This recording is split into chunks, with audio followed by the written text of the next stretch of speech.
one of my least favorite things about the IRS is the fact that they hand you a 70,000 page rule book to a game that you didn't sign up to play and then tell you to go hire an enrolled agent or a CPA to interpret it for you.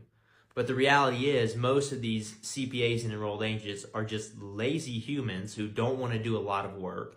And so they tell you to do the easiest thing for them, what covers their ASS, and not what helps you not give your money to the IRS.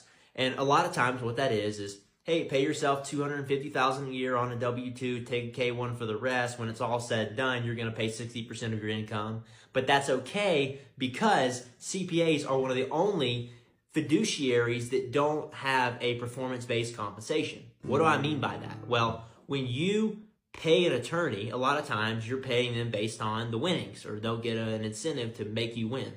The CPAs don't get that ability.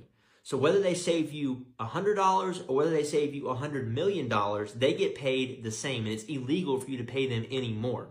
And so a lot of them are not interested in making sure you don't pay taxes. They're interested in making sure you don't get audited so they don't have to deal with it, and making sure that they don't go to jail in the event that something goes wrong because they're on the line, not you. So unfortunately, that is the nature of CPAs and attorneys. That's why you need a tax strategist, someone who can help you interpret the tax code, someone who is getting paid to make sure you don't give money to the IRS, not necessarily filing the tax return, but making sure your strategy is up to par. That's where our tax team and our legal team comes in. They've been at it for decades, and they are very, very good at making sure that even if you've made $100, $200, $300 million, that you don't have to give any of it to the IRS. So if you want to work with our team, then you can click the link in my bio. You can schedule a strategy call with me. We can talk about it. We can see if this is something that makes sense for you and your business.